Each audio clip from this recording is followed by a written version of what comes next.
টুইঙ্কেলকে যেটা খাওয়ালে খুব তাড়াতাড়ি ওর ওজন বাড়ে, আর তার সাথে এই ঠান্ডা থেকে টুইঙ্কেলকে কি করে রক্ষা করছি আজকের ভিডিওর মাধ্যমে সেটাই শেয়ার করব। চলো তাহলে ভিডিওটা শুরু করে ফেলি। গুড মর্নিং, সকাল সকাল চলে এসেছি একদম টুইঙ্কেলের খাবার নিয়ে। টুইঙ্কেল ঘুম থেকে উঠলেই ওকে আমি দিয়ে থাকি জল, তবে এখানে যেহেতু খুব ঠান্ডা, একদমই ঠান্ডা জল ওকে আর খাওয়ানো যায় না, হালকা গরম জল ওকে দিতেই হয়। সারাদিনে যতবারই জল খায় ওই উষ্ণ গরম জলই ও খেয়ে থাকে। তারপরে ও খায় গরম গরম দুধ, আর তারপরে যেটা ও খাবে সেটা এখন বানাচ্ছি সাবু। সাবু কিন্তু বাচ্চাদের ওজন বাড়াতে খুব সাহায্য করে। আমি দেখেছি টুইঙ্কেলকে যখনই আমি সপ্তাহে 2 থেকে 3 বার সাবু দিয়ে থাকি, হুট করে ওয়েটটা খুব বেড়ে যায়।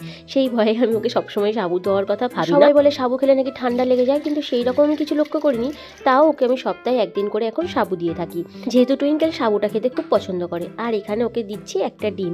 এখানে যেহেতু খুব ঠান্ডা পড়ে গেছে তাই ওর জন্য এই দিশি ডিমগুলোই অর্ডার করেছি। তবে হ্যাঁ, দিশি কি আমি সেটা জানি না, জেপটা তো দেখছিলাম অরেঞ্জ কালারের ডিম পাওয়া যাচ্ছে, তাই আমার টুইঙ্কেলের জন্যই অর্ডার করেছি।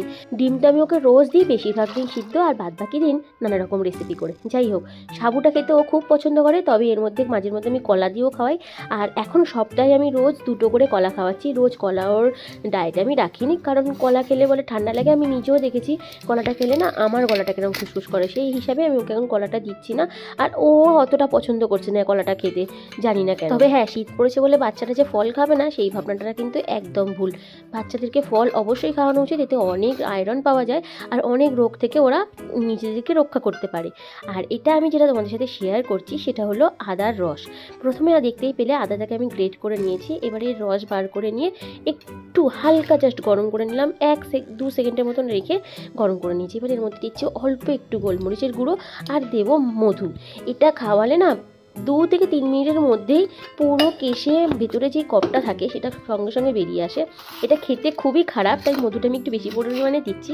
আর যে কোনো খাবার দেওয়ার আগে নিজেরাও একটু খেয়ে দেখে নিও কতক্ষণ সেটা কীভাবে তোমার মধ্যে এফেক্ট করছে, তাহলে কিন্তু খুব একটা ভয় লাগবে না। কারণ বাচ্চাদেরকে এটা দিলে না প্রথমে ওরা একটুখানি চোখ দিয়ে জল এসে যায়, বমি করে, তখন মনে হয় কী খাইয়ে দিলাম, কিন্তু তারপরে দেখবে একদম পুরো সঙ্গে সঙ্গে কাজ দিয়ে দেয়। আবারও বলছি, এটার টেস্টটা খুব খারাপ, তাই বাচ্চারা তো কখনোই ভালোভাবে খাবে না। তবে হ্যাঁ, 2-3 মিনিটের পরে যখন যে উপকারটা পাবে সেটা কিন্তু দেখে ভালোই লাগবে।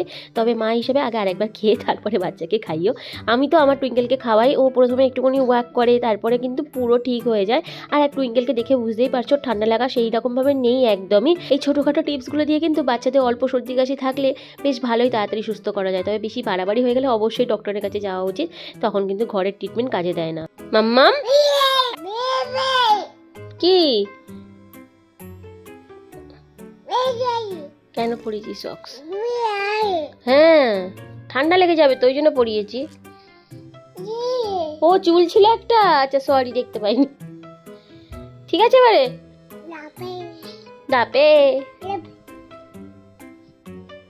একটা উমা দিয়ে দাও, একটা উমা দিয়ে দাও।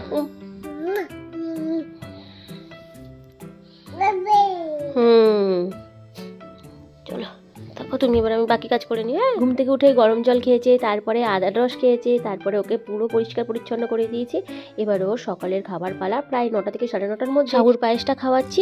খেজুর সাবু একসাথে সিদ্ধ করে নিয়েছি, আর এবারে দুধ দিয়ে আমি মিক্স করে নিচ্ছি। তোমরা চাইলে দুধ দিয়ে সিদ্ধ করতে পারো, যেহেতু সারাদিনে 1 কিলো দুধ ওর জন্য ধরে রাখি, আবার দুধ এক্সট্রা আমি দিয়ে সাবুটা বানাই না। আর ও যে ফর্মুলা মিল্কটা নিত সেটা কিন্তু একদমই খাওয়া বন্ধ হয়ে গেছে, আমি আর ফর্মুলা মিল্ক ওর জন্য কিনি না। এই সাবুর পায়েসের সাথে তোমরা কিন্তু কলা অ্যাড করে দিতে পারো, যেটা ও বেশ মজা করে খেত। তবে ঠান্ডার সময় তোমাদেরকে তো বললামই ওকে আমি 2 দিন কলা দিয়ে থাকি। শীত, গ্রীষ্ম, বর্ষা যে কোনো কালই আসুক না কেন, বাচ্চাদের খাবারের মধ্যে আয়রনটা রাখতেই হবে, তাহলে কিন্তু বাচ্চারা সব রোগ মুক্তও থাকবে, এমনকি পটিরও সমস্যা হবে না, হজমের কোনো সমস্যা হয় না, একদম অ্যাক্টিভ থাকে।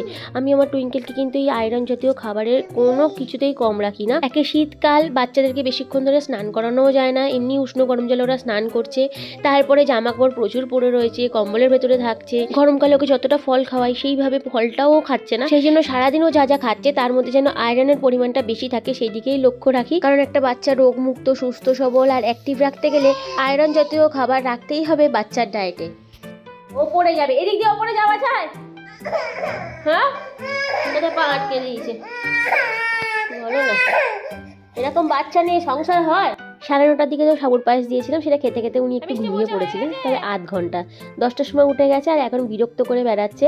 প্রায় 11:30টা বাজে, তাই এখন ওকে এই ডিমটা খাইয়ে দিচ্ছি, কারণ রান্না হতেও দেরি আছে আর ঝোলটা ঠান্ডা না হলে ওকে তো খাওয়াতে পারবো না, কারণ স্নান করাবো, অয়েল ম্যাসাজ করাবো, দেরি হয়ে যাবে। সেই জন্য এখন ওকে এই ডিমটা আমি রেখেছি। অন্য সময় এই টাইমে আমি ফলও রাখি। যাই হোক, ডিমের প্রোটিন ভাগটা খেলো, ফ্যাটটা আর খেলো না। যাই হোক, যেটুকু খেয়েছে চলে এসেছি রান্না করতে। এই মাছ ভেজে তুলে নিলাম, আর যেই পালং শাকটা দেখতে পেলে সেটা আমার নিজের বাগানের, গিয়ে বেশ কিন্তু ভালো লাগে নিজের বাগানের শাক সবজি তুলে নিয়ে এসে রান্না করতে। আজকের ওকে আলু, গাজর, পালং শাক আর কড়াইশুঁটি দিয়ে ঝোল করে দিচ্ছি। ওকে কিন্তু প্রচুর পরিমাণে আমি বিট, গাজর আর পালং শাক খাইয়েছি ছোট্ট থেকে, একদম মানে সলিড স্টার্ট করা থেকে শুরু করে গাজর সিদ্ধ, বিটরুট সিদ্ধ, মিষ্টি আলু, এগুলো খুব ওকে খাইয়েছি। আমার ফ্রিজে ওর জন্য সব রকম শাক সবজি আমি কিন্তু সবসময় রেখে দিই, কারণ আমার বাড়ির সামনে এগুলো পাওয়াও যায় না, আর রোজ কিনতে যাওয়া আমার পক্ষে সম্ভব না। তবে তোমাদের যদি সম্ভব হয় রোজ টাটকা কিনে এনে ওকে খাইও। আর বিশেষ করে তো আমাকে মানে বাধ্য হয়ে এই রুই মাছ খাওয়াতে হয়।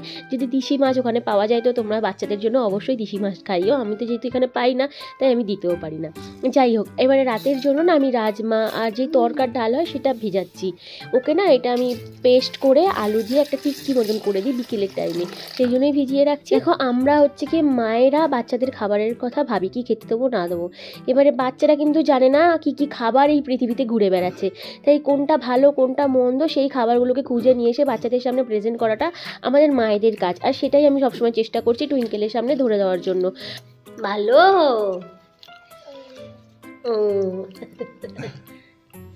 খাও খাও। ছোটোতে যে অভ্যাসটা করবো সেটা তো বড় হলে থেকে যাবে। ভাত, রুটি, পরোটা এগুলো আমরা ছোটো থেকে খেয়েছি, এগুলো যে খারাপ একদমই না। এই সব ঘরোয়া খাবারই খাক, তাহলে হয়তো সেরকম ক্ষতি ওর জন্য হবে না। কিন্তু আমি যেই মানে বাইরের খাবার, ভাজা ভুজি, রিচ খাবার, চানাচুর, ঝুড়ি ভাজা, যে কোনো প্যাকেট ফুড, এগুলো আমার খুব পছন্দের খাবার, আর সেইগুলো তো আমাকে কি বানিয়েছে সেটা আমি নিজেই দেখতে পাচ্ছি। তাই আমি চাই যাতে টুইঙ্কেল সেইগুলো উল্টোপাল্টা না খাওয়ার অভ্যাসে থাকুক। এবারে যতক্ষণ আমার হাতের মধ্যে রয়েছে সেটা কিন্তু চেষ্টা করবো। তারপরে যখন ও বড় হয়ে যাবে আমার কথা নাও শুনতে পারে, যেরকম আমি আমার মা বাবার কথা শুনিনি, আমি সেই জায়গায় ভুক্তভোগী। যাই হোক, তবে হ্যাঁ, ছোটো থেকে যে অভ্যাসটা দেখছি যে ওকে যাই দিই না কেন ও সেটা বেশ ভালো করেই খায়, সেটা তোমরা দেখতেই পাচ্ছ। সামান্য সবজিগুলোকে জাস্ট হালকা বাটার দিয়ে আর গোলমরিচ দিয়ে সটে করে দিয়েছি, ব্যাস ওটাই ও বেশ মজা করে খেয়েছে। শুধু আজকের বলে না, প্রায় এক সপ্তাহ ধরে এটা বেশ ভালো মজা করে খাচ্ছে, যেহেতু ঠান্ডা পড়ে গেছে। গোলমরিচ আর এই খাবারগুলো না গরম গরম পাচ্ছে, ওর খেতে বেশ ভালো লাগছে। তাই বাচ্চাকে যেটা দেবো সেটা ভালোভাবে বুঝে শুনেই দেওয়া উচিত। আর টুইঙ্কেলও সেটাকে আমাকে হেল্প করে, আমি যা দিই সেটাই ভালোবেসে খায়। খাবারের প্রতি ওরও একটা ভালোবাসা রয়েছে। আমি আমার মতন করেই টুইঙ্কেলকে বড় করছি, সেটাই তোমাদের সাথে শেয়ার করছি। যাই হোক, টুইঙ্কেল দুপুরে ভাত খেয়ে ঘুমানোর পরে 5:30টার দিকে ও দুধ আর সেরিল্যাক খেয়েছে, যেটা মাখানা দিয়ে বানিয়ে রেখেছে, আর এখন এটা খাচ্ছে। আর মাঝের মধ্যে তো একটু উষ্ণ গরম জল খায়, আর লাস্ট খাচ্ছে 9:30টার সময় দুধ রুটি। সারাদিন তোমাদের সাথে শেয়ার করলাম, কেমন লাগলো জানিও। যদি ভিডিওটা ভালো লেগে থাকে একটা লাইক করে দিও। আসতে পারছি, টাটা।